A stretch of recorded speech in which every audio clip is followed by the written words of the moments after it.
నమస్తే మిత్రులారా, నేను మీ జర్నలిస్ట్ శంకర్ని. సో గత వారం 10 రోజుల నుంచి తెలంగాణ రాష్ట్రంలో కేఆర్ఎంబి గురించి, అంటే కృష్ణా రివర్ మేనేజ్మెంట్ బోర్డు గురించి, కృష్ణా రివర్ మీద ఉన్నటువంటి అన్ని ప్రాజెక్టులను ఆ రివర్ మేనేజ్మెంట్ బోర్డుకు అప్పగిస్తూ రాష్ట్ర ప్రభుత్వం నిర్ణయం తీసుకోవడం పట్ల బీఆర్ఎస్ తీవ్రంగా వ్యతిరేకిస్తూ ఉంది. సో మేము 10 సంవత్సరాల నుంచి రాష్ట్రాన్ని కాపాడుకుంటూ వస్తాము. 60 ఏళ్ళు మనము ఏదైతే నీళ్ళ కోసం కొట్లాడినామో ఆ నీళ్లను వీళ్ళు 60 రోజులలో కేంద్ర ప్రభుత్వం చేతిలో పెడుతున్నారని చెప్పేసి బీఆర్ఎస్ నుంచి ప్రధానంగా ఆరోపణలు వినిపిస్తూ ఉన్నాయి. సో కాబట్టి ఈ కృష్ణా బేసిన్లో ఉన్నటువంటి ప్రాజెక్టులను రివర్ మేనేజ్మెంట్ బోర్డుకి అప్పచెప్తే ప్రధానంగా నష్టపోయేటువంటి జిల్లాలలో నల్గొండ జిల్లా ఒకటి, పాలమూరు జిల్లా ఒకటి. ఉమ్మడి జిల్లాకు మంత్రిగా పనిచేసిన, ప్రభుత్వంలో కీలకంగా పనిచేసినటువంటి జగదీష్ రెడ్డి గారు మనతో పాటు ఉన్నారు. వారిని అడిగి కొన్ని విషయాలు తెలుసుకుందాం. నమస్తే సార్. శంకర్ సార్ బాగున్నారు sir? Fine, good sir. Elections అయిపోయినాక ఫస్ట్ టైం కలుస్తూ ఉన్నాం మిమ్మల్ని. సో ఇప్పుడు అంటే ప్రధానంగా చూస్తూ ఉంటే ఈ రివర్ మేనేజ్మెంట్ బోర్డు పరిధిలోకి ఈ కృష్ణా మీద ఉన్నటువంటి ప్రాజెక్టులన్నీ అప్పగించడం వల్ల జరిగేటువంటి నష్టం ఏంటి? దేనికి మీరు అంత తీవ్రంగా దాన్ని వ్యతిరేకిస్తున్నారు? రేపు కేసీఆర్ గారు సభ పెడుతున్నారు, దేనికోసం పెడుతున్నారు? మంచి ప్రశ్న శంకర్. ఇది ప్రజలకు కూడా పోవాలి, రైతులకు కూడా పోవాలి. సార్, వాస్తవానికి కృష్ణ పైన ప్రాజెక్టులు కట్టి మనకు సాగర్ కట్టి దాదాపు 60 సంవత్సరాలు దాటింది. సాగర్ నీళ్ళు ఇవ్వటం మొదలుపెట్టి. అవును. శ్రీశైలం కూడా దాదాపు 30 సంవత్సరాలు అయింది. 30 ఏళ్ళ పైన దాటి. అవును. ఇప్పటి వరకు టీఆర్ఎస్ ప్రభుత్వం, బీఆర్ఎస్ ప్రభుత్వం వచ్చేంత వరకు ఏ ఒక్క సంవత్సరం కూడా మనకు రావాల్సిన న్యాయంగా నీళ్ళు రాలేదు. అవును. పైగా నిజాం కాలంలో ప్రారంభించిన ప్రాజెక్టులను కూడా దేన్ని పూర్తి చేయలేదు. ఆంధ్రప్రదేశ్ ఏర్పడిన తర్వాత భీమా కావచ్చు, నెట్టెంపాడు, కోయిల్ సాగర్ ఉమ్మడి రాష్ట్రంలో అత్యంత ఎక్కువ దారుణంగా నష్టపోయిన జిల్లాలో మొదటిగా మహబూబ్ నగర్, తర్వాత నల్గొండ వస్తాయి. అవును. మహబూబ్ నగర్లో ప్రాజెక్టులే కట్టలేదు. అవును. ఎందుకంటే అక్కడ మహబూబ్ నగర్లో ప్రాజెక్టు కడితే ఆంధ్రకి ఏం ఉపయోగం లేదు. అంటే కృష్ణా స్టార్ట్ అవుతున్న కాడ నుంచి మనం కట్టలేదు. ఎందుకంటే అక్కడంతా మహబూబ్ నగర్ జిల్లాలో కృష్ణ అంతా రెండు వైపులా మనమే ఉంటాం కాబట్టి అక్కడ వాళ్ళకి ఉపయోగం లేదు కాబట్టి కట్టలేదు. మొదట కట్టింది కేంద్రం నాగార్జున సాగర్. అవును. నాగార్జున సాగర్లోనే ప్రారంభం చేసిన నాటికి, అంటే శంకుస్థాపన చేసిన నాటి నుంచి ప్రారంభం నాటికి ఎన్నో రూల్స్ మార్చేసేసారు. వాటర్ మార్చేసారు. దాని స్థలం కూడా మార్చారు. 180 టీఎంసీలు మనకు, 60 టీఎంసీలు వాళ్ళకు ఉండాల్సిన సాగర్ని నెమ్మదిగా సగానికి తీసుకొచ్చి దాంట్లో కూడా మళ్ళీ మన వైపు నుంచి తీసుకుపోయి ఆంధ్ర ఇచ్చేసారు. దాంతో అత్యంత ఎక్కువ నష్టపోయినాం మనం. అవును. ఇదంతా ఏంది అంటే కేంద్రంలో వాళ్ళకి పెత్తనం ఉండడం, ఆంధ్రప్రదేశ్ వాళ్ళే ఈ రాష్ట్రాన్ని అప్పుడు ఏలడం ఆంధ్రప్రదేశ్. ఓకే. ఈ రెండు కారణాల వల్ల అప్పుడే సపరేట్ రాష్ట్రంగా ఉంటే ఆనాటి నుంచి వెళ్ళి మన ప్రాజెక్టులు మనం కట్టుకునే వాళ్ళు, మన పద్ధతులు మనకు ఉండేవి, ఇంత అన్యాయం జరిగి ఉండేది కాదు. అవును. ప్రధానంగా మనం ఉద్యమ సందర్భంలో మిగతా అన్ని అంశాలు, నిధులు, నియామకాలతో పాటు ప్రధానమైంది నీళ్ళు. అవును, నీళ్ళే. దురదృష్టం ఏంటంటే 2 నదులుండి, 2 జీవనదులుండి ఎడారిగా మారిన ప్రాంతం ఒక్క తెలంగాణనే ఈ దేశంలో, ఇంకెక్కడ ఉండదు. అవును. సో దానికి ఏం చేసినా, ఎవరికి దరఖాస్తులు ఇచ్చినా, ఎవడి కాలు ముక్కినా, ఎవడి కడుపులో తడబెట్టినా మన తర్వాత మారదు. రాష్ట్రం తెచ్చుకుంటే తప్ప ఇంకా దీనికి మార్గం లేదు అని చెప్పి చాలామంది పెద్దలు అంతకుముందు చాలామంది చెప్పిండ్రు, దాన్ని వ్యతిరేకించిండ్రు. రాష్ట్రం కలపడాన్ని వ్యతిరేకించిన పెద్దలు ఉన్నారు. 69 ఉద్యమంలో చేసినారు. చివరికి కేసీఆర్ గారు ఒక పద్ధతి ప్రకారం ఉద్యమాన్ని ఎట్లా నడపాలి, ఎక్కడ తీసుకుపోవాలి, ఎక్కడ లక్ష్యాన్ని చేరుకోవడానికి ఏ మార్గం అయితే బాగుంటుందని చెప్పి బాగా ఆలోచన చేసి టీఆర్ఎస్ పార్టీని స్థాపించి, దాని ద్వారా ప్రజల్లో చైతన్యం తీసుకొచ్చి ప్రజలను ఐక్యం చేసి భారతదేశంలో ఉన్న 36 పార్టీలను ఒప్పించి రాష్ట్రం తెచ్చారు. మీరు చూడండి తేడా. రైతాంగాన్ని కూడా మీరు వీళ్ళు అడగండి. 2014కు పూర్వం ఎప్పుడైనా నాగార్జున సాగర్ ఎడమకాల పైన ఒక 3-4 పంటలు వరుసగా పండించిండ్రా? చివరి భూములకు ఎప్పుడైనా నీళ్ళు వచ్చినాయా? ఉదాహరణకు రాజవరం మేజర్, ముదిమాణిక్యం మేజర్, ఈ రకంగా జానపాడు మేజర్, ముత్యాల బ్రాంచ్ కెనాల్, ఏ ఒక్క సంవత్సరం కూడా అంతకుముందు 50 ఏళ్లలో చివరి భూములు నీళ్ళు చూడలేదు. చివరి ఆయకట్టు వరకు పోలేదు. చివరి ఆయకట్టు అంటే మొదటి ఆయకట్టు, వాస్తవానికి అది చివరి ఆయకట్టు కాదు. ఓకే. నాగార్జున సాగర్ నీళ్లు బయటికి రాగానే మొట్టమొదటి తూము పేరు రాజవరం మేజర్. ఓకే. ఈ పేర్లు కూడా ఎట్లా పెడతారంటే, ఈ తూము నుంచి వెళ్ళిన నీళ్లు చివరికి ఏ విలేజ్ చేరుకుంటాయో ఆ విలేజ్ పేరు ఆ మేజర్ పెడతారు. ఓకే. నాగార్జున సాగర్ ఎడమ కాలువ పైన మొదటి తూము బయటికి నీళ్ళు ఏదైతే వెళ్తాయో హాలియా దగ్గర, ఆ నీళ్ళు చివరికి చేరే విలేజ్ పేరు రాజవరం మేజర్. ఓకే. దాని తర్వాత ముదిమాణిక్యము, సూర్యపల్లి, వజీరాబాదు, జాన్పహాడు ఇట్లా ఉంటాయి. ఈ పేర్లు పెట్టబడ్డ ఒక్క ఊరు కూడా నీళ్ళు చూడలే 50 ఏళ్లలో. పేర్లు పెట్టారు కానీ ఆ ఊరికి నీళ్ళు చేరలే. పాపం అప్పుడు ఎవరన్నా ఇట్లే రైతులు పోయి అమాయకంగా జాన్ రెడ్డి గారును, ఉత్తమ్ కుమార్ రెడ్డి గారును, కాంగ్రెస్ ఎమ్మెల్యేలు, కాంగ్రెస్ మంత్రులే కాలువ కింద మొత్తం. అవును పోయి సార్ మరి మనకు కూడా నీళ్ళు వచ్చే ఉపాయం చేస్తే బాగుండు కదా సార్ అంటే వీళ్ళు అడుగుడు దిగి ఫోన్ చేసి డి గారు ఏమైంది నీళ్ళు వస్తలేవు మా రైతులకి ఎట్లా టేలేండి సార్ రావు సార్ ఆయన చెప్పుడు. అంటే వీళ్ళొకటి చేసినట్టు ఫోన్ చేస్తాడు టేలెంట్ సార్ రావు సార్ అని ఆయన చెప్పుడు. ఈయన అదే టేలెంట్ అంటే ఏమన్నా రావట పాపం రైతులకి ఏం అర్థం కాదు. అసలు టేలెంట్ అంటే ఎందుకు కూడా తెలియదు. ఏమోరా మనకు టేలెంట్ అంటే రాదట కదా, మన కర్మ కావచ్చు ఇది టేలెంట్ అంటే అదేదో ఏ దయము భూతము అడ్డం ఉందో ఏదన్నా మనకి ఏదన్నా శాపం ఉందో అన్న భావన కల్పించారు. మొదటిసారి తెలంగాణ వచ్చిన తర్వాత ఈ రివ్యూలో మాట్లాడుతూ సీఎం గారు చెప్పారు, మీ దగ్గర నాగార్జున సాగర్లో ఒక అలవాటు ఉంటుంది మేడోకాల కింద మొత్తం ఏంది అంటే టేలెంట్ అని చెప్పి వంక పెడతారు. నేను చూసిన గతం లేదు, సీరియస్గా తీసుకొని మొత్తం చివరి భూమిలో కూడా నీళ్ళు చేర్పేయాలి అని చెప్పారు. నేను వెంటనే పోయి మొత్తం రైతుల్ని నీటి సంఘాల నాయకులందరినీ కూడా పిలిపించి ఇక తెలంగాణలో టేలెంట్ ఉండదు, టేలెంట్ మాట రావద్దు. టేలెంట్ అంటే నూజివీడోడు టేలెంట్ అవుతాడు కానీ మనకి మొదటి భూమివాడు మొదటి ఊరోడు ఆ టేలెంట్ ఎట్లయితాడు. ఇంకో పదం మాట్లాడొద్దు, ఇంజనీర్లు కూడా పంచేది నిషేధం ఇక్కడ మన దగ్గర. చివరి గ్రామానికి కూడా చేరాలి, చివరి ఎకరానికి చేరిన తర్వాతనే మొదటి వాళ్ళకి నీళ్ళు ఇవ్వాలి. ఓకే, అంటే ఫస్ట్ లాస్ట్కి పోవాలి, ఆడికి పోయిన తర్వాతనే ఈ మొదటి చిన్న చిన్న తుమ్ములు తీయాలి. అట్లా పెట్టి నీళ్ళు ఇచ్చిన మొదటిసారి. మీరు వెళ్తే చెప్తారు, రాజవరంలో అయినా అందరూ కూడా చెప్తారు ఈ విషయాన్ని. అట్లా వరుసగా 9 ఏళ్ళు ఇచ్చినాం. మొదటి సంవత్సరమే కొంచెం ఇబ్బంది ఉండే, మన చేతులు పెత్తనం ఉండడం వల్ల ఇచ్చుకోగలిగినాం. ఎస్ఎల్బీసీలో D27, 28, 29 ఎన్నడూ నీళ్ళు చూడలే. నకరికల్ చివరి భూములు కూడా నీళ్ళు ఇచ్చినాం. అసలు ఒక దశలో దాంట్లోంచి మూసి దాకా తేగలిగినాం. మూసి పరివారం దాకా మూసి నదిలోకి తేగలిగినాం ఈ నీళ్ళను. ఎందుకంటే మనకు అవకాశం ఉండే, మన చేతుల్లో ఉంది కాబట్టి. అంటే అక్కడ కూడా మహబూబ్నగర్లో కూడా కొన్ని పూర్తయిన వాటిని మళ్ళీ మధ్యలో ఉన్న వాటిని తొందరగా పూర్తి చేసేసి 10 లక్షల ఎకరాల దాకా నిల్వ కలిగినారు. దాంతో తిరిగిపోయిన వాళ్ళు, వలసలు పోయిన వాళ్ళు తిరిగి ఊర్లకు తిరిగి వచ్చారు. మళ్ళీ ఇక పాలమూరు అంటేనే వలసలు ఉంటుండే, ఇప్పుడు రివర్స్ అయ్యింది. ఇవి నల్గొండ. అసలు నల్గొండలో ఊరు వదిలిపెట్టి ఎప్పుడో పోయి వ్యవసాయాలు దండగా అని చెప్పి వదిలిపెట్టిపోయిన వాళ్ళు మళ్ళీ వచ్చి వ్యవసాయం చేయడం కాదు, ఊర్లో ఇల్లు కట్టుకోవడం మొదలుపెట్టారు. అవును, అట్లా మీరు వెళ్తే కోకలుగా దొరుకుతారు, మీరు ఎవరిని అడిగినా చెప్తారు, ఇది వాస్తవమైన విషయం. ప్రత్యేకించి నల్గొండ ఇంకొక దారుణానికి గురైంది, ఫ్లోరోసిస్. మా మునుగోడు ప్రాంతం అంతా ఫ్లోరోసిస్ లక్షలాది మందిని చంపేశారు. అవును, ఈ కాంగ్రెస్ నాయకులు. అవును, 70లో మొదలైంది ఫ్లోరోసిస్, 2014 వరకు ఎదుగుతూనే పోయింది. ఒక్కొక్క ఊరిని కబలిస్తూ 1000 ఊర్లకు వచ్చేసింది. నల్గొండ జిల్లాలో ఫ్లోరోసిస్ లేని గ్రామం లేకుండే. సో అటువంటి దాన్ని ఇవాళ కేసీఆర్ గారు కొంచెం బ్రహ్మాండంగా మంచినీళ్ళు ఇచ్చేసేసి దాన్ని లేకుండా చేసి ఎరాడికేట్ చేసినాం. స్వయంగా కేంద్రమే ప్రతి సంవత్సరం ప్రకటిస్తుంది, ఈ సంవత్సరం తెలంగాణ నుంచి నల్గొండ జిల్లా నుంచి ఒక ఫ్లోరోసిస్ కేసు నమోదు కావటం లేదు అని చెప్పి ఇవన్నీ చేసుకోగలిగినాం. అవును, అంటే మన చేతిలో అధికారం ఉంది కాబట్టి చేసుకోగలిగినాం. ఉంది. అవును.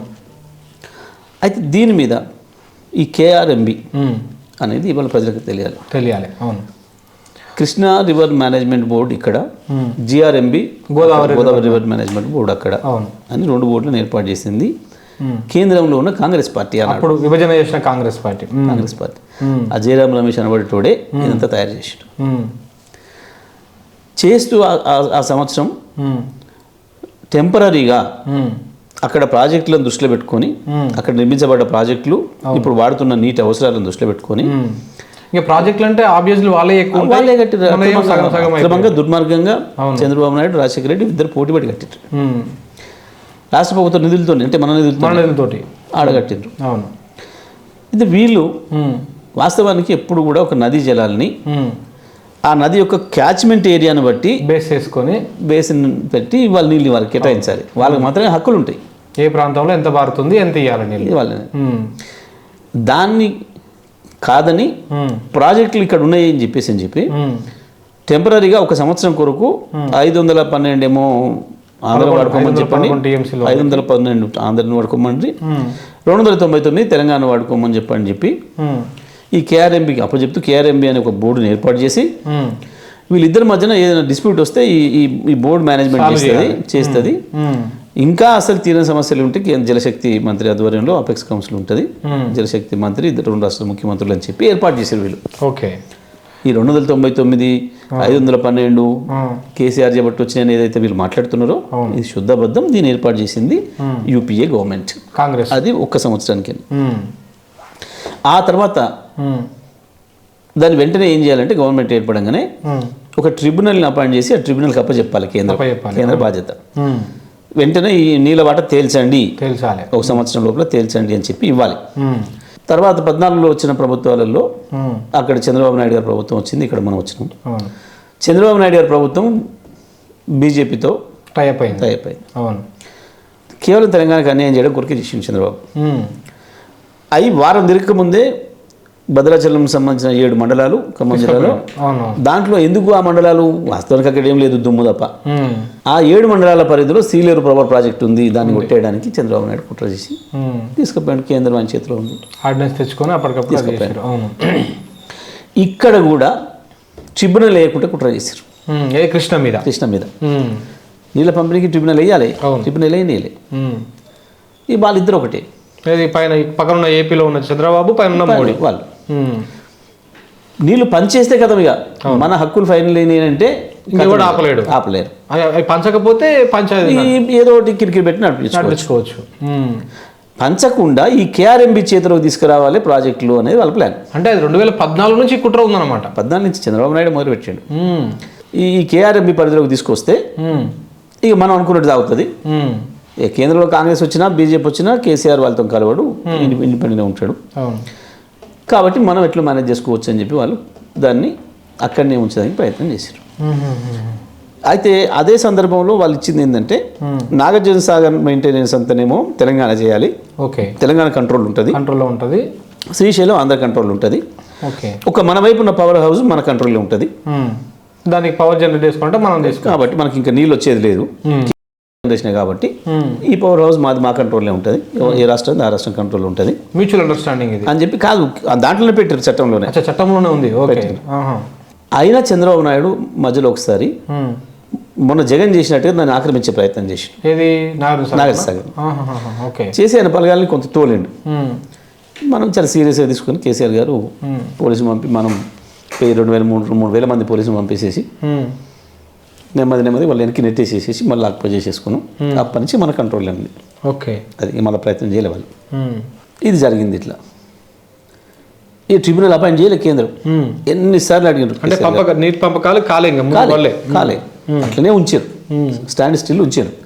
అయితే దాంట్లో చట్టంలో ఏముంది, 1 సంవత్సరం లోపల కనుక కేంద్రం చేయకపోతే కోర్టుకు పోయే అధికారం ఉంది ఇరు పార్టీలకు, అంటే 2 రాష్ట్రాలకు ఇద్దరికి కూడా. ఎవరైనా కోర్టుకు పోవచ్చు, ఎవరనుకుంటే వాళ్ళు కోర్టుకు పోవచ్చు, అసంతృప్తిగా ఉన్న వాళ్ళు పోవచ్చు చెప్పి ఉంది. దాని ప్రకారం మనం కోర్టుకు పోయాం, సుప్రీంకోర్టు పోయినాం. కేంద్ర ప్రభుత్వం నానుస్తుంది, దీన్ని తేల్చాలి అని చెప్పి మనం కేసు ఇష్టం. కేసు నడుస్తూ ఉంది. ఈ లోపల అక్కడ ప్రభుత్వం మారింది, జగన్ వచ్చిండు. జగన్ వచ్చిన తర్వాత కొంతకాలం ఆయన మామూలుగానే ఉన్నాడు. ఆ తర్వాత ఆయనకు కూడా తప్పుడు ఆలోచన వచ్చింది. రాయలసీమ లిఫ్ట్ ఇరిగేషన్ అని చెప్పేసి ఒకటి పెట్టి రోజుకు దాదాపు 3-4 టీఎంసీల నీళ్ళను ఎత్తిపోయే ప్రయత్నం చేస్తే మనం తీవ్రంగా అభ్యంతరం చెప్పినాం. అంతేకాకుండా మధ్యలో ఒకసారి ఈ 540 దాటినాక కూడా పోతిరెడ్డి పాడుకు నీళ్ళు తీసుకుపోతున్నాడు అనుమతి లేకుండా. మనం పైకి చెప్పినా వాళ్ళు సపోర్ట్ చేయలేదు. కేఆర్ఎంబి మనం చెప్పినా ఇప్పుడు కూడా కేఆర్ఎంబి వాళ్ళ వైపే ఉంది.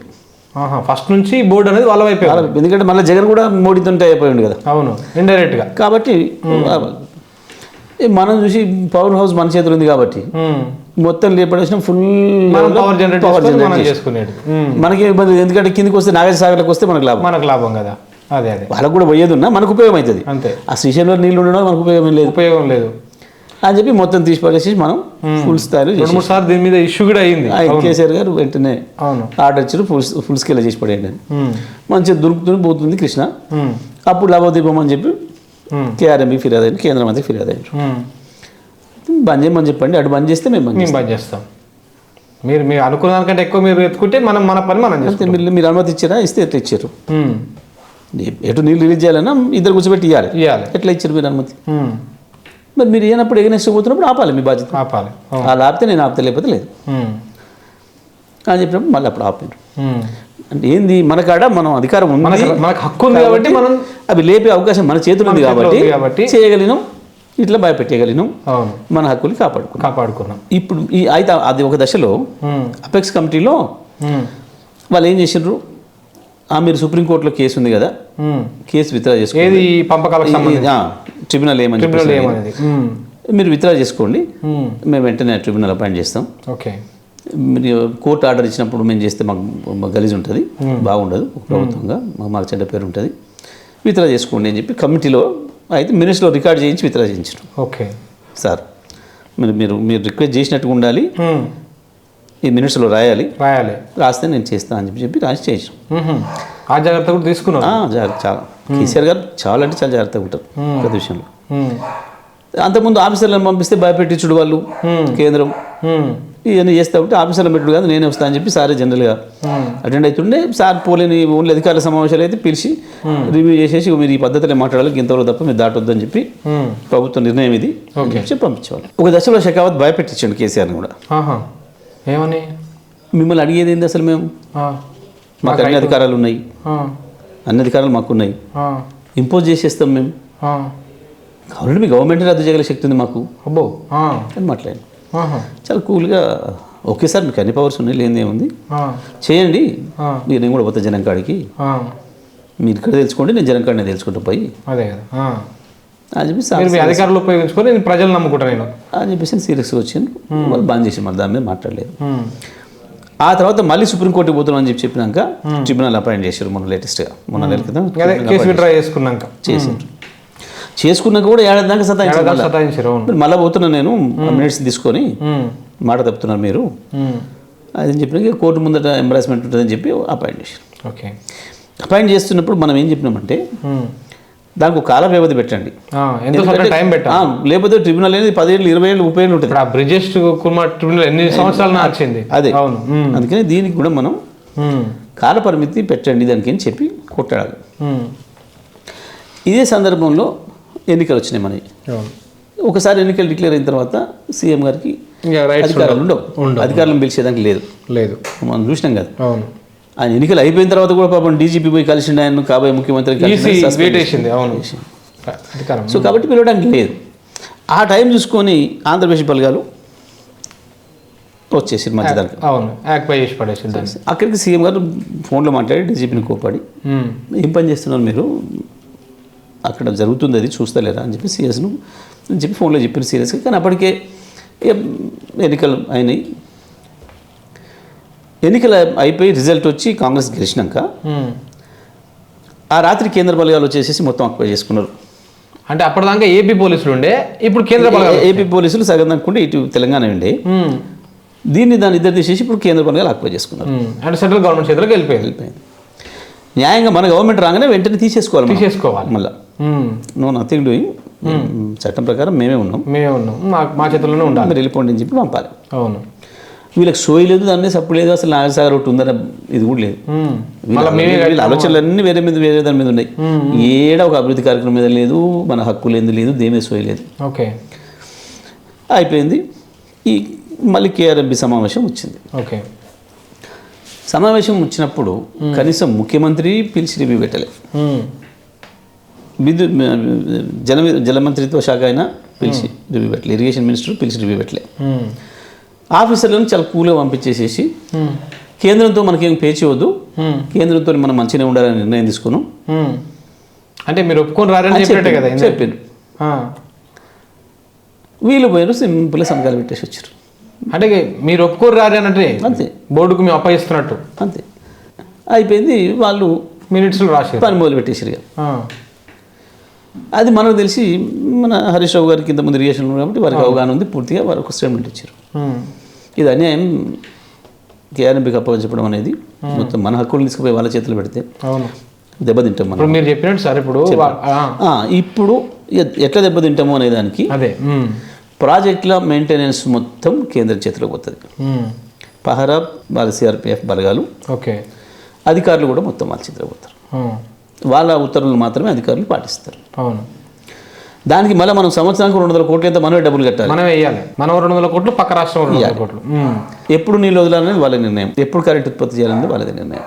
అంటే శ్రీశైలంలో ఈ పవర్ కావచ్చు, మనకు సాగర్లు కావచ్చు, పులిచింతలు కావచ్చు, జూరాలు కావచ్చు, ఎక్కడైనా సరే. ఇక మనం దాంట్లో అడుగు పెట్టడానికి చూస్తాను కూడా లేదు మనకు హక్కు. అడుగు పెట్టడానికి కూడా రైట్ లేదు ఇప్పుడు మనకు. ఇప్పుడు నాగార్జున సాగర్ కట్టమే పోమని వీళ్ళు ఉన్న ఇరిగేషన్ మంత్రి కూడా పోలేడు. ఈ రాష్ట్ర ఇరిగేషన్ మంత్రి కూడా పోలేడు. మళ్ళీ ఆ ఇరిగేషన్ మంత్రి మన జిల్లా ఆయన పోలేడు. సో మనకేముండే వెసులుబాటు, మనకు ఒక తాడు ఎక్కువ కావాల్సి వచ్చింది. మధ్యలో ఒకసారి కొంతమంది రైతులు దానికి వచ్చి సార్ కొంచెం మేము వెనకసీరు వచ్చే పంట పెట్టుకున్నాం, ఇంకో 15 రోజులు ఎక్కువ వస్తుంది, ఒక్క తడిస్తే మేము బతికిపోతాం, బంద్ చేసిండ్రు. ఎంత ఇచ్చినాం, మన చేతిలో పవర్ ఉంది కాబట్టి 600 ఎకరాల రైతులు బతికిరు. అవును, అవాల రాజవరం పోయి అడగండి చెప్తారు ఈ మాట.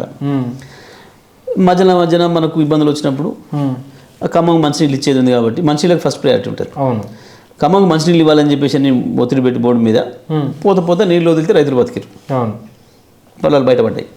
ఇట్లా కూడా చేసేది మన సందర్భాన్ని బట్టి. మనకు మంచినీళ్ళు ఎప్పుడు ఎక్కడ ఎట్లా అవసరం ఉంటే హైదరాబాద్కి ఏంది, మిగతా చోట్లకి ఏంది, ఏ పద్ధతి అనుకుంటే వదులుకున్నాం. ఒక్కొక్కసారి నార్లు పోసుకోవడానికి కూడా అడ్వాన్స్ చేయాల్సి వస్తుంది. అందులో నీళ్ళు ఉన్నప్పుడు ప్రాజెక్టులో రైతులు కొంచెం ముందే నార్లు పోసుకుంటామని అంటే ముందే వదిలేస్తాం మన చేతుల్లో. లేపంగా అట్లా వదిలేస్తాం. ఇవన్నీ మన చేతులు ఉంటే సాధ్యమవుతుంది. ముందుగా కావాలన్నా వెనకసీరు కావాలన్నా అధికారాలు మనకు ఉండే దాని మీద మనం వదులుకున్నాం. సాగర్ పుట్టిన కాడ నుంచి ఈ 10 ఏళ్ళే మనం ఎంజాయ్ చేసినాం. అంటే ఎంజాయ్ అంటే మన హక్కును అనుభవించినాం. అంతే.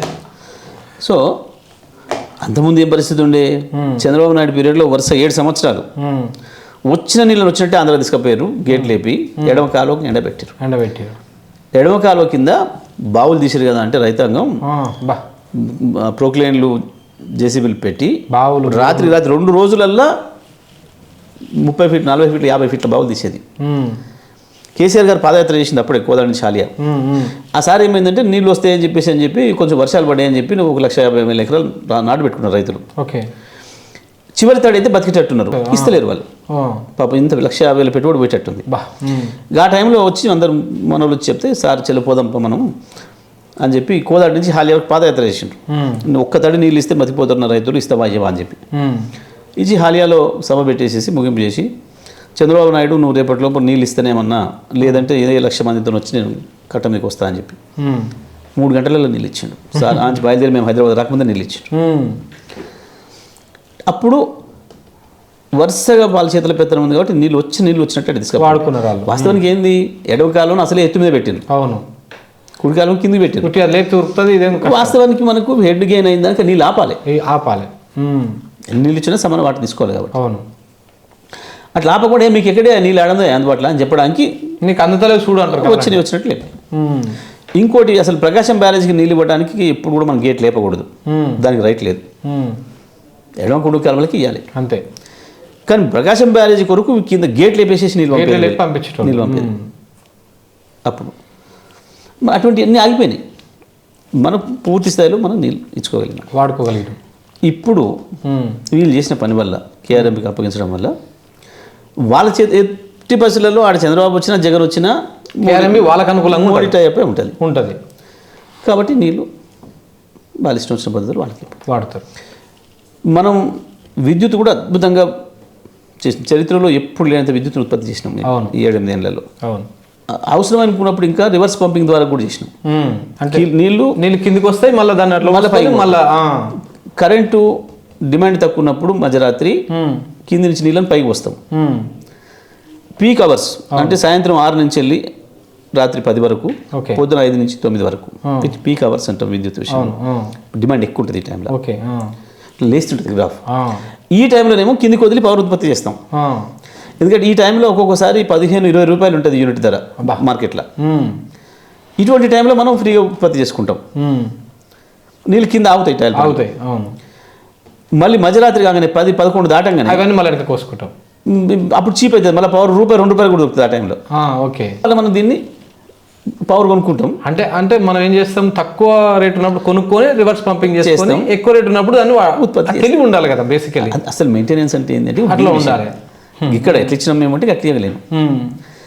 సో ఇవాళ ఆ పరిస్థితి లేదు నీ చేతిలో, అయిపోయింది వాడిది. వాళ్ళ ఆఫీసర్ కేంద్రం చేతి కిందకి ఆఫీసరు 10 to 5 వాడెందుకు చేస్తాడు ఇదంతా? వాళ్ళకి ఏం అవసరం అని చేస్తారు ఇదంతా? అంతే 11ంటికి వస్తే సంతకం పెట్టి ఇక్కడ కూర్చుంటే మళ్ళీ 5 ఎప్పుడైతే చూసి లేచిపోయి అంతే. ఎందుకు చేస్తారు ఇవి? వాళ్ళకి ఎందుకు ఉంటుంది ఇంత సోయి? పైగా కేంద్రం అంత ఇంత రాష్ట్ర ఆఫీసర్లు అన్న కొంత బాధ్యత ఉంటుంది, కొంత దగ్గర నుంచి మానిటరింగ్ ఉంటుంది, ఏమి ఉంటాయి. అవును.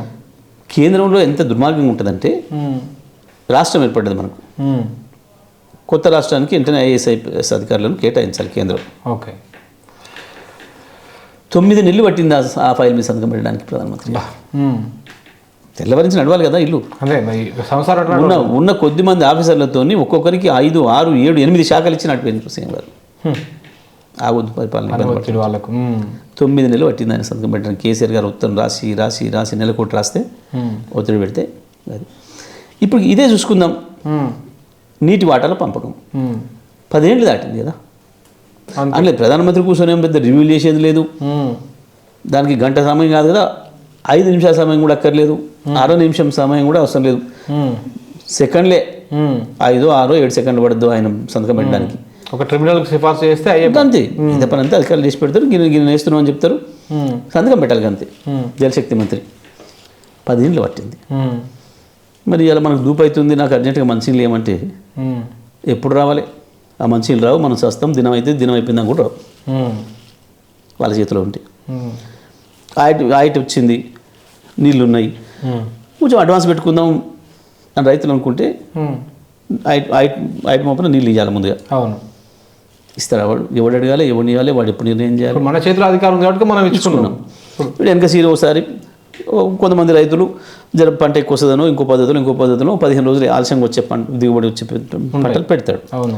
ఒకటి నీళ్ళు ఇస్తే మేము బతికిపోతున్నాం అని అంటే రైతులు వదిలేస్తాం మాకు కావాలి అంటే. వాడు ఎవడు అడగాలి, ఎవడు వదలాలి? వాళ్ళకి అసలు వాళ్ళకి ఏం పట్టి ఉంటుంది సార్? ఎందుకు ఉంటుంది అసలు? అవును. ఇవి గిది రైతులకు రేపు జరగబోయే నష్టం. అంటే ఇప్పుడు ఇందులో ప్రధానంగా నష్టపోయేటువంటి జిల్లాలు ఏమేమి ఉన్నాయి? మన 5టికి కూడా 5 మన ఇప్పుడు ఖమ్మం, నల్గొండ, మహబూబ్నగర్, రంగారెడ్డి, హైదరాబాద్ మంచినీళ్ళు కూడా మనం దాని మీద. అంటే హైదరాబాద్కి వచ్చే మంచినీళ్ళు కూడా వాళ్ళు సంతకం పెట్టాలి కంపల్సరీ కదా, వాడి చేతిలో ఉంటుంది, సంతకం కాదు. వీడు రిలీజ్ చేయాలన్నా పైనుంచి ఆర్డర్ రావాలి మనకి. మోడీ ఒప్పుకుంటేనే మనకు నీళ్ళు, అంతే. పైన కేంద్రంలో ఉంటాడు. ఇది పరిస్థితి. మనం మంచినీళ్ళు తాగాలంటే మన అనుమతి కావాలి, మనం పొలం పెట్టాలంటే మన వాడి అనుమతి కావాలి. వాడు అనుమతి అంటే కింద ఆఫీసర్ గాడు అనుమతి అడిగితే ఆయన నుంచి ఆడికి పోయి ఫైల్ వచ్చి మళ్ళీ జరిగే వరకు ఎన్ని రోజులు పెట్టాలి, ఎంతకాలం పెట్టాలి, ఏం కావాలి. ఇది పరిస్థితి. మళ్ళీ ఖమ్మం, నల్గొండ, మహబూబ్నగర్, రంగారెడ్డి రైతాంగం కావచ్చు, హైదరాబాద్ ప్రజలు కావచ్చు అర్థం చేసుకోవాల్సిన విషయం ఇది. ఇక దీంట్లో కేఆర్ఎంబి కథ ఏంది అంటే ఇక్కడ ఉంది. ఇప్పుడు ఇది నష్టం. ఇంత దుర్మార్గం జరుగుతూ ఉంటే మరి వీళ్ళు ఈ పాలకులు అంటే బేసిక్గా మీరు ఇప్పుడు అంటూ ఉన్నారు సార్, మనము బీఆర్ఎస్కు కోస్త సీట్ల విషయంలో కావచ్చు, పాలమూరు, ఈ నల్గొండ, ఖమ్మం, ఈ 3 ఉమ్మడి జిల్లాలే ఇలా కాంగ్రెస్ ప్రభుత్వం ఉంది అంటే కారణం అక్కడ ప్రజలు దాదాపు వాళ్ళకు అక్కడ 9, ఇవి 23, అంటే దాదాపు 32 సీట్లు ఈ 3 జిల్లాలే ఇచ్చినాయి. ఇప్పుడు నమ్మించిన ప్రజలను గొంతు కోసినట్టు ఎవరైతే వాళ్ళ వెనకాల నిలబడ్డారో వాళ్ళనే ముంచినట్టు కదా ఇది మొత్తం. 100% అందులో సందేహమే లేదు. వీళ్ళు కొత్త ఏం కాదు కదా వీళ్ళకు. వీళ్ళందరూ కూడా ఇప్పుడు మంత్రివర్గంలో ఉన్నోళ్ళు అందరూ అయితే తెలుగుదేశం లేదా కాంగ్రెస్లో ఉన్నోళ్ళే మొదటి నుంచి కూడా. ఈ 2 పార్టీలు తెలంగాణకు వ్యతిరేకం ఎప్పుడైనా సరే. వీళ్ళు దాంట్లో నుంచి వెరిగి వచ్చిన వాళ్ళు వీళ్ళకి తెలంగాణ ఆత్మ ఎందుకు ఉంటుంది? తెలంగాణ ఆత్మ వాళ్ళు కాదు కదా. ఇవాళ ముఖ్యమంత్రి తుపాకీ పట్టుకొని చంద్రబాబు నాయుడు చెరవ ఎవడొస్తాడో రా నేను చూస్తా, ఎవడొచ్చినా నీకు అడ్డం వస్తే కాల్చి పడేస్తా అని చెప్పి ముందర తిరిగినోడనే జీప్ మీద నిలబడి తుపాకీ పట్టుకుని. మిగతా అందరు మంత్రులు కూడా అక్కడ ఆ పద్ధతిలో వచ్చిన వాళ్ళే. వీళ్ళకి అందుకే అసలు లేదు. కొట్లాడింది తెలంగాణ తెచ్చింది బీఆర్ఎస్ కాబట్టి బీఆర్ఎస్ కార్యకర్తలకు కేసీఆర్కు ఉండే ప్రేమ తెలంగాణ వీళ్ళకి ఎందుకు ఉంటుంది? వాళ్ళకి అది ఉండదు, ఆ స్కోపే లేదు. అయితే వాళ్ళకి ఆ సోయి లేదు, పిలవలేదు, మాట్లాడలేదు, అధికారులు పిలవలేదు, సంతకం పెట్టి వచ్చిండ్రు అంటే వాళ్ళు చెప్పి కేసీఆర్ గారు స్టేట్మెంట్ హరీష్ రావు గారు మాట్లాడంగానే, నిరంజన్ రెడ్డి గారు మాట్లాడంగానే అప్పుడు మేల్కొని ఒక సెక్రటరీతోని మేము ఒప్పుకొని రాలేదు, ఆ మినిట్స్ తప్పు, మేము ఇప్పుడు అంగీకరిస్తలేము. వాళ్ళు ఇంకొక ఎలిగేషన్ కూడా చేశారు కదా సార్, ఉత్తరం పెట్టారు. ఒప్పుకున్నది మొత్తం మీరే, మీ ప్రభుత్వం ఒప్పుకున్నది, బీఆర్ఎస్ ప్రభుత్వం మన నీళ్ళని దారదత్తం చేసింది ఏపీకి అని చెప్తున్నాడు. సింపుల్. ఇప్పుడు దీంట్లో దీనికంటే కేఆర్ఎంబి సమావేశం, ఈ సమావేశం కంటే ముందు ఇంకొక సమావేశం అయింది. ఆ సమావేశం మినిట్స్ చదివితే స్పష్టంగా అర్థమైపోతుంది.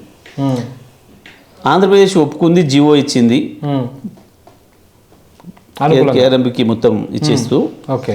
తెలంగాణ ఇంకా ఇవ్వడం లేదు. Still we are awaiting for Telangana అప్పటి మినిట్స్లో యాక్సెప్టెన్స్ అని చెప్పి ఆ మినిట్స్లో ఉంది. దీనికంటే ముందు ఆయన మీటింగ్ మినిట్స్లో ఉంది. నవంబర్లోనో అక్టోబర్లో నవంబర్లో అయింది. ఆ మినిట్స్లో కూడా ఉంది. ఒప్పుకుంటే కదా ఎందుకు ఉంటుంది? మరి ఒప్పుకున్నాక బాధ్యత ఇవ్వాలి కదా, మేము ఇవ్వాలి కదా.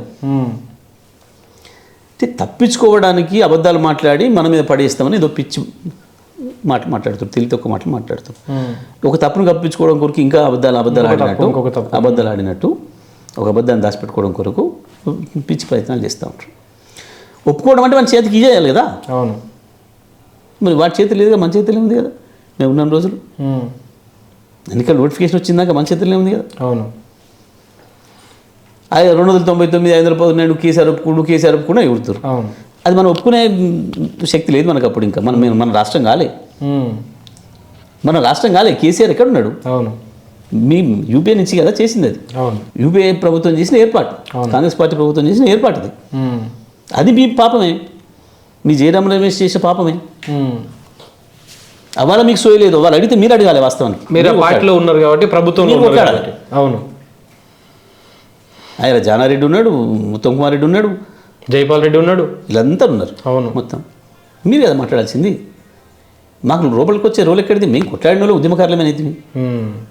చట్టం తయారు చేసింది మీరు, ఈ ఏర్పాటు చేసింది మీరు. ఆ చట్టాన్ని మొత్తం రచన, దాని డేట్ కూడా ఉంది కదా, ఏ డేట్ నాడు వచ్చింది అది. దాని రచన మొత్తం కేసీఆర్ అని చెప్పి స్వయంగా ముఖ్యమంత్రి చెప్తున్నాడు కదా సార్. చట్టం అంట. అసలు కేసీఆర్ ఉద్యమ నాయకుడు ఉన్నాడు. కేసీఆర్ ఎన్నడూ ఆఫీసులకు అడుగు పెట్టలేదే. ఏ ఆఫీసులకు అడుగు పెట్టలేదే కేసీఆర్ ఎట్లా రాస్తాడు? కేసీఆర్ ఎట్లా చేస్తాడు? ఉంటే చూపించాలి కదా కేసీఆర్ సంతకం. ఇచ్చిందేమేమో తెచ్చిందేమేమో అంటుంటారు మీరు. కేసీఆర్ ఎక్కడ ఉన్నాడు? జనం పోరాటం చేస్తే మా కాంగ్రెస్ ఇచ్చింది, కేసీఆర్ లేనే చెప్తుంటారు మీరే. మళ్ళీ ఇప్పుడు ఇంకో కేసీఆర్ పేరుస్తుంది. కేసీఆర్ అంటే సంతకం ఉండాలి. ముఖ్యమంత్రి ఒప్పుకున్నాడా? ఉద్యమ నాయకుడు ఒప్పుకున్నాడా? ఎక్కడ ఒప్పుకున్నాడు? ఎక్కడ రాసిచ్చిండు? సరే తెలియదు. ఉత్తరనే గాయి అరిసి ఏందో మాట్లాడి తప్పించుకుందామని ఒక పిచ్చి ప్రయత్నం చేస్తున్నారు. కానీ ఒక ప్రభుత్వంగా చేయాల్సిన పని అది కాదు. ఇది నీది నాది రాజకీయ పంచాయతీ కాదు, ప్రజల పంచాయతీ. ఇది ప్రజల హక్కులకు సంబంధించిన పంచాయతీ, తెలంగాణ భవిష్యత్తుకు సంబంధించిన పంచాయతీ. అవును. తెలంగాణ జీవనమరణ సమస్య, చావు బతుకుల సమస్య. అంత పెద్ద సమస్యను, అంత గంభీరమైన సమస్యను ఈ పద్ధతిలో మాట్లాడి చేస్తారా? జరిగింది. మరి వెంటనే కావాలంటే అఖిలపక్షం పిలుచుకుందాం, అందరం కలిసి కొట్టాడదాం పండి ఢిల్లీ మీదకి, ఈ విషయంలో ఏకంగా ఉందాం మనం. రాష్ట్రం మీద ప్రేమ ఉంటే అది విలువాలి, అట్లా వేయాలి. సో కాబట్టి అంటే ఇప్పుడు కంప్లీట్గా అప్పచెప్పినట్టేనా సార్? వీళ్ళు ఇప్పుడు ఒప్పేసుకున్నట్టేనా దాన్ని? 100%. ఇప్పుడు ఇంకోటి ఏంది, వీళ్ళకి దాని మీద కొట్లాడిన సోయి కూడా కనపడతలేదు కదా. వీళ్ళకి టీఆర్ఎస్ మీద కొట్లాడదాం అనుకుంటారు కానీ అసలు అది పోతుంది, దాని వైపు మాట్లాడదాం, ప్రజల్ని దాని వైపు చూపిద్దామనే సోయి వస్తలేదు కదా. ఇప్పుడు ఒకవేళ మీరు అన్నట్టు ఇప్పుడు ఇన్ కేసు కేఆర్ఎంబి పరిధిలోకి మొత్తం ప్రాజెక్టులన్నీ, అవుట్లెట్లన్నీ పోయినాయి అనుకోండి, మళ్ళీ మనం దాన్ని తిరిగి సంపాదించుకోగలుగుతామా? దానికి అసలు మళ్ళీ ఎట్లా ఏం చేయాల్సి వస్తుంది ఇప్పుడు మనం? అది సాధ్యం కాదు ఇప్పుడు ఇక వీళ్ళతోని.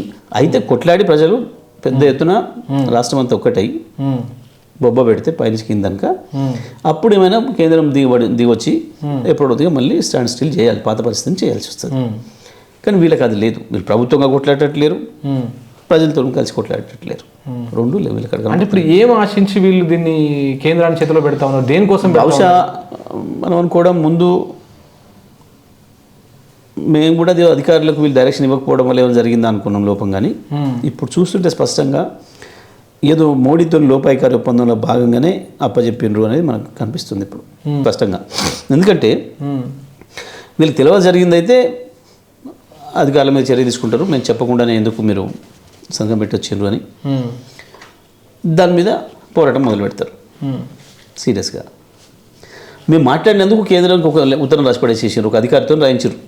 అది మినిస్టర్ రిలీజ్ చేయలేదు, సీఎం చేయలేదు. అంతకుముందు ఎప్పుడు చేసినా 100 సార్లు సీఎం గారి సంతకం పెట్టి పంపేది సంబంధించిన ట్రాన్సాక్షన్ ఉన్నప్పుడు ఏదున్నా మొత్తం.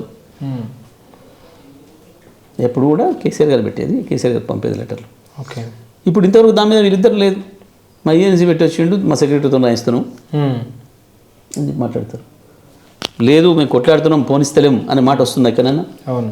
ఉత్తరానికి కేసీఆర్ని బూతులు తిడతాం, ప్రజలను డైవర్ట్ చేస్తాం అనుకుంటున్నారు. ఇంకా వాళ్ళు ప్రతిపక్షంలో ఉన్నవారని భావనతున్నారు తప్ప మేమే ప్రభుత్వం నడుతున్నాం అన్న సొయ్యి రాలేదు వాళ్ళకి. ఇంకా లేదు తెలిసి ఒక లోపాయి కోరి ఒప్పందంలో భాగంగానే కేంద్ర ప్రభుత్వంతో మంచిగా ఉండాలి, మేము సేఫ్గా ఉండాలి, మా ప్రభుత్వం సేఫ్ ఉండాలి, మా పదవి సేఫ్గా ఉండాలి అనే భావంతో ఇచ్చినట్టుగా అనిపిస్తుంది. అంటే వీళ్ళ పదవుల కోసం వీళ్ళ రాజకీయాల కోసం ఇప్పుడు ఒక రాష్ట్ర హక్కులను పనంగా పెట్టడం అనేది ఎంతవరకు కరెక్ట్ అనేది అదే జరుగుతుంది ఇప్పుడు. వీళ్ళు ఆనాడు కూడా తెలుగుదేశం ట్రైనింగ్, చంద్రబాబు నాయుడు ట్రైనింగ్తో వచ్చిన వాళ్ళు, వీళ్ళు చంద్రబాబు శేషకం చేసి వచ్చిన వాళ్ళు అందులో చాలామంది. అంతకన్నా ఏం జ్ఞానం ఉంటుంది వాళ్ళకి? కాంగ్రెస్ ఎప్పుడు కూడా హైకమాండ్కి బానిసలేదు తప్ప ఒక్కనాడు కూడా ఎందుకు ఇది నిర్ణయం ఎందుకు జరిగింది అని ఎదురు మాట్లాడినాడు కాదు కదా. రేపు 13 తారీఖు నాడు మీరు నల్గొండలో కేసీఆర్ గారు సభ పెడుతున్నారు. అంటే ఇదే విషయాన్ని ప్రజలకు చెప్పదలుచుకున్నారా, లేకపోతే ఏం చెప్పదలుచుకున్నారా సభాముఖంగా? 100% ఇప్పుడు మనం మాట్లాడుకున్న విషయాలు ఏదైతున్నాయో అసలు లోతుగా ఏం జరిగింది, అసలు తెలంగాణ ఉద్యమ పరిస్థితి ఏముండే, నీళ్ళ పరిస్థితి ఏంది, ఆ తర్వాత విభజన సందర్భంలో ఏం జరిగింది, చట్టం ఎట్లా వచ్చింది, ఈ కేఆర్ఎంబి విషయంలో 10 సంవత్సరాలుగా మన ప్రభుత్వం ఎట్లా ఫైట్ చేసింది, దీనివల్ల జరగబోతున్న నష్టాలు ఏంది, ఇవాళ మళ్ళీ ప్రజలు ఏం చేయాలి మనం, ఈ విషయాలన్నింటినీ నేరుగా రైతులతో ప్రజలతో మాట్లాడడానికి మాత్రమే కేసీఆర్ గారు వస్తున్నారు. వాస్తవానికి ఇది రాజకీయాల కొరకు కాదు. ఓకే, స్పష్టంగా చెప్తున్నాం మేము. కేసీఆర్ గారు స్పష్టంగా చెప్పారు, ఇది రాజకీయ పంచాయతీ కాదు, ఇది తూకిత్తా మాకిత్తా అనుకునేది కాదు, ఇది మనం అందరం కలిసి కొట్టాడాల్సింది కేంద్రం పైన మళ్ళీ నీళ్ళ కొరకు. కాబట్టి మరి ఈ పద్ధతిలో మనం వెళ్ళాల్సింది అనే విషయాన్ని ప్రజలకు బహిరంగ చెప్పడం కొరకే ఇది చర్చనీయాంశం కావాలి. ప్రజల్లో ప్రధానమైనటువంటి రైతుల నుంచి ఒత్తిడి రావాలి వాళ్ళందరి మీద కూడా. ఓకే, అట్లయితేనే దారికి వస్తుంది ప్రభుత్వం ఉద్దేశంతో ఈ సభ నిర్వహిస్తున్నాం. రేపటి పార్లమెంట్ ఎన్నికల కోసమే దీన్ని ఒక ఎన్నికల అస్త్రంగా మార్చుకుంటున్నారు వీళ్ళు అనేది వాళ్ళు ప్రధానంగా చేస్తున్నటువంటి ఆరోపణ. ఎన్నికలు వస్తాయి, ఎన్నికలు సహజంగానే వస్తాయి. నువ్వు కూడా చేయి, మరి నువ్వెందుకు చేయొద్దు, నువ్వు కూడా కొట్లాడు మాతో పాటు. రాజకీయాల కొరకే అయినప్పుడు ఫైట్ చేద్దాంపా. రాజకీయాల కోసం హక్కులను పనంగా పెట్టాలి. అదే మనం చెప్తుంది ఇప్పుడు. అంటే ఓట్లు వస్తున్నాయి కాబట్టి మేము మాట్లాడకూడదనట ప్రజల అంశం. ఓట్లలో మీకు లాభం కావాలి కాబట్టి మేము మాట్లాడద్దనట. మీకు ప్రతిదీ ఓట్లు రాజకీయాలు కనబడుతున్నాయి. మాకు ఎప్పుడైనా ప్రభుత్వంలోకి వచ్చిన మరుక్షణం నుంచి ఏ ఒక్కరోజు కూడా మేము రాజకీయాలు చేయలేదు. ఓకే, 10 ఏళ్లలో ఎన్నికలు అయిపోయిన తర్వాత మేము ఒక్క పొలిటికల్ స్టేట్మెంట్ ఇవ్వాలి ఎవరం కూడా, టాప్ టు బాటం, కేసీఆర్ గారి నుంచి కింది వరకు. మళ్ళీ ఎన్నికలు దగ్గరికి వచ్చినప్పుడే తప్ప ఎప్పుడు కూడా మేము ప్రభుత్వ వేదికల నుంచి ఒక్కరోజు కూడా రాజకీయం మాట్లాడలేదు అన్నాడు కూడా. ఓకే, సీఎం గారు అదే చేసేది, మేమందరం కూడా అదే పాటించేది. అధికారిక కార్యక్రమాలలో నోటుకు వచ్చినట్టు మాట్లాడడం, రాజకీయాలు మాట్లాడడం, అసలు మాకు పద్ధతే లేదు, ఇంకా మారలేదు మనుషులు. సో అంటే రేపటి సభను ఉద్దేశించి కావచ్చు, లేకపోతే ఈ దక్షిణ తెలంగాణ ప్రాంత బిడ్డలు కావచ్చు, అయితే కృష్ణా బేసిన్లో ఉన్నారో వీళ్ళందరికీ అంటే మీరు చెప్పదలుచుకున్నది ఏంటి, ఏ విధంగా అన్యాయం జరుగుతుందో ఎట్లా మీరు చెప్పదలుచుకున్నారు? కేఆర్ఎంబి కథ ఏందో విన్నారు, మీరందరూ కూడా తెలుసుకున్నారు. ఇంకా కూడా దానిపైన ఇంకా చర్చ జరగాల్సిన అవసరం ఉంది. రాష్ట్ర కేంద్ర ప్రభుత్వాలు కనుక దిగరాకపోతే ప్రజలు మరో యుద్ధానికి సిద్ధం కావాల్సిన అవసరం ఉంది, మరొక ఉద్యమాన్ని చేయాల్సిన అవసరం ఉంది తప్పకుండా. ఇక్కడ మన హక్కుల్ని మనం కనుక వదులుకుంటే ఇవాళ ఎవరికో భయపడి ఎవరికో సంతృప్తి పడి మనం కనుక వదిలేసుకుంటే ఇక రేపటి తరం మనం క్షమించదు, అంత నష్టం జరగబోతుంది. కాబట్టి మొట్టమొదటగా కృష్ణా ట్రిబ్యునల్ ఇప్పుడు ఏదైతే ట్రిబ్యునల్ వేసిండ్రో పంచాయతీ ట్రిబ్యునల్, ఆ ట్రిబ్యునల్కి టైం ఫ్రేమ్ పెట్టాలి. రేపు సభ నుంచి కేసీఆర్ గారు కూడా డిమాండ్ చెప్పేది అది. ఓకే, టైం ఫ్రేమ్ పెట్టాలి. 6 నెలల సమయంలో దీన్ని తేల్చండి, వాటాలు తేల్చేయండి. మీరేం చెప్తారో అది కానివ్వండి. ఓకే, మాకు నచ్చకపోతే ఎవరైతే నచ్చకపోతే వాళ్ళు కోర్టుకు పోతారు, ఆ ఫైటింగ్ వేరు. అట్లీస్ట్ తేల్చాలి, ఫస్ట్ ఎంత తేల్చాలి. అంతర్జాతీయ జల సూత్రాలని, నా జాతీయ జల విధానం ఉంది, వాటి వెలుగులో ఎవరికి ఎట్లా వస్తుంది, దేని ప్రయారిటీ, మనుషులకు మొదటి ప్రయారిటీ, తర్వాత సాగునీళ్ళకు ఏదైతే ప్రాజెక్టులు ఉన్నాయో వాటి ప్రయారిటీ రకరకాలుగా ఉన్నాయి. దాంట్లో ముందు బేసిన్ను ఇదంతా కూడా చూసుకొని ఆ లెక్కలన్నీ ఉంటాయి. దాని ప్రకారం మరి ఆయన నిర్ణయం చేయాలి.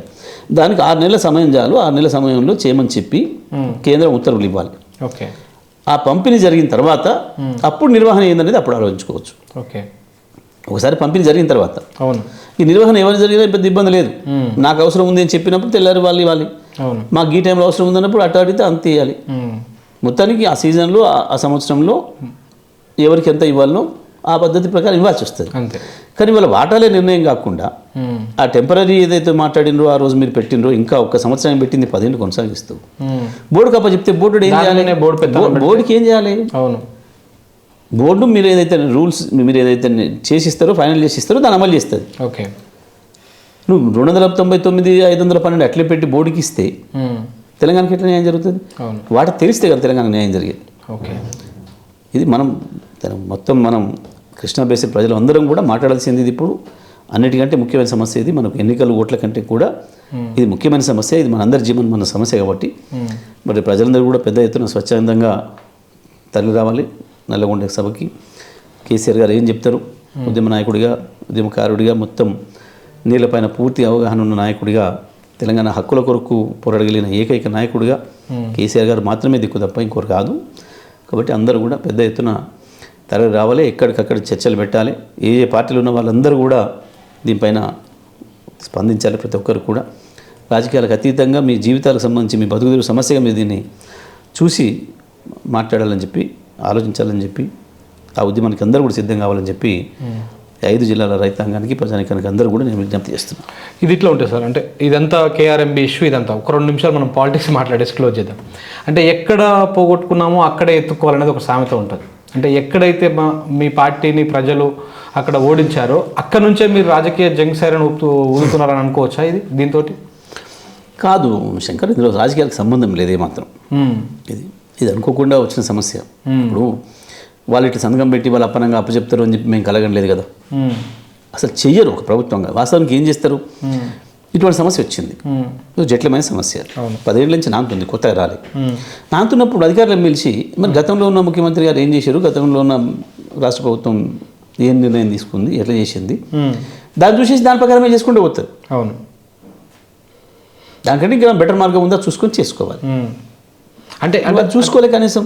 అంటే చర్చ ఏమవుతుందంటే సార్ సోషల్ మీడియాలో ఒక చిన్న క్వశ్చన్, అంటే మిమ్మల్ని మీ ప్రజల్ని ఇప్పుడైనా ఇవాళ నేను చిట్చాట్లో చూసిన సీఎం గారి చిట్చాట్లో కూడా అసెంబ్లీలో వచ్చింది, దక్షిణ తెలంగాణ ప్రజలు మిమ్మల్ని తిరస్కరించారు, బీఆర్ఎస్ని మిమ్మల్ని తిరస్కరించారు. అంటే మిమ్మల్ని నమ్మలేదు మీ పార్టీని. సో కాబట్టి మీరు అక్కడికి వెళ్ళి ఇది చేస్తూ ఉన్నారు, మీరు మిమ్మల్ని వద్దనుకున్నటువంటి ప్రజల కోసం మీరు ఎందుకు పోతున్నారు అనేటువంటి ఒక చర్చ నడుస్తూ ఉంది. దక్షిణ తెలంగాణ ప్రజలు వదులుకోలే, ఉత్తర తెలంగాణ ప్రజలు వదులుకోలే. ఏందో మిమ్మల్ని ఏందో చేస్తారని చెప్పేసి మీకు ఏమి ఇయ్యలే. జస్ట్ 15 సీట్ల తేడా. హైదరాబాద్ రంగారెడ్డి మొత్తం మాతోనే ఉంది, కేసీఆర్ మీద విశ్వాసంతోనే ఉంది. కొన్ని చోట్ల అమాయకంగా మీ 420 మాటలు నమ్మి, మీ 420 హామీలు నమ్మి కొద్దిమంది ప్రజలు మోసపోయారు. అది రాజకీయాలు, అది వేరు. కానీ ఇక్కడ మాకు 2001లో వేయలే ఓట్లు, 2004లో తక్కువ వేసిర్రు, 2014లో తక్కువ వేసిర్రు, అట్లని చెప్పి 9లో తక్కువ వేసిర్రు, అట్లని చెప్పి మేము వదిలిపోయాము ఈ ప్రాంతాన్ని, ఈ బెల్ట్ తెలంగాణ. అవును, ఉద్యమం ప్రారంభం చేసినాడు అందరూ కలిసి రాలే. అవును, మీరందరూ కూడా పోయి అందులోనే వాళ్ళ ఎమ్మటి తిరుగుతున్నారు, వాళ్ళ కాపలా కాస్తున్నారు. అట్లని చెప్పి మేము ఉద్యమాన్ని వదిలిపెట్టలేదే. నీ ఊరికి కూడా నీళ్ళు ఇచ్చే కొట్లాట మేమే చేసినాం. అవును, కూడా ఆ ప్రాంత ప్రజలు ఓటు వేయకపోయినా వాళ్ళ కోసం మీరు ఫైట్ చేస్తారు. అంతే, ఓట్లకు సంబంధం కాదు కదా ఇది. ఏం ఓట్లు వేసారని చెప్పి 2000 కోట్ల ఉద్యమం ప్రారంభం చేసినాం మేము. ఏం ఓట్లు ఇస్తారని చేసినాం. 14 సంవత్సరాలు మీ అందరి ద్రోహాలు, కుట్రలు, మీలాంటి వాళ్ళు అందరు పోయి వాళ్ళ సంకరాజు వచ్చి ఎన్ని దాడులు చేసినా, మమ్మల్ని పార్టీని ఖతం చేయాలని చూసినా తట్టుకొని నిలబడి ఎందుకు కొట్లాడినాం? నువ్వు లక్ష్యం కొరకు పనిచేసిన వాళ్ళం.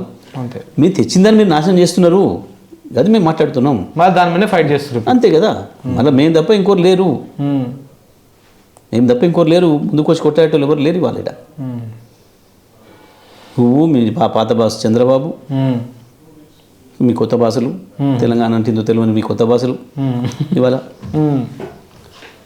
మీరు చేస్తున్న నష్టానికి దాన్ని పూడ్చడానికి మేమే కొట్లాడుతున్నాం. ఓకే, అంటే రాజకీయాలతో సంబంధం లేదు, ప్రజల హక్కు. ఈ విషయంలో రాజకీయాల సంబంధం లేదు. ప్రజల హక్కు, ప్రజల కొరకు కొట్టాడాల్సిన బాధ్యత ఉద్యమకారులుగా మా పైనే ఉంది మళ్ళీ. Okay, thank you sir. Anyway, అంటే కృష్ణకు సంబంధించినటువంటి అసలు వాస్తవాలు చెప్పారు. Thank you very much. So ఇది మిత్రులారా, ఎందుకంటే కేఆర్ఎంబి చేతిలోకి కనుక ఒకసారి మన కృష్ణా బేసిన్ మీద ఉన్నటువంటి ప్రాజెక్టులు పోతే ఎంత నష్టపోతామో ఇవాళ మనం మాజీ మంత్రి అయినటువంటి జిల్లాలో అనుభవజ్ఞులైనటువంటి జగదీష్ రెడ్డి గారి మాటలో విన్నాం. నిజంగా కూడా ప్రతి రైతు, ప్రతి తెలంగాణ బిడ్డ, ప్రతి నల్లగొండ, పాలమూరు, ఈ దక్షిణ తెలంగాణలో ఉన్నటువంటి కృష్ణా బేసిన్ కింద ఉన్నటువంటి ప్రతి రైతు తెలుసుకోవాల్సిన విషయం ఏంటంటే, ఒకసారి వాళ్ళ చేతుల్లోకి, కేంద్రం చేతుల్లోకి కనుక మన ప్రాజెక్టులు పోయినాయి అంటే ఇక మన చేతితోటి మన కంటనే ఓడ్చుకొని మన నీళ్ళ కోసం మళ్ళీ మనమే ఫైట్ చేయాల్సినటువంటి పరిస్థితులు వస్తాయి.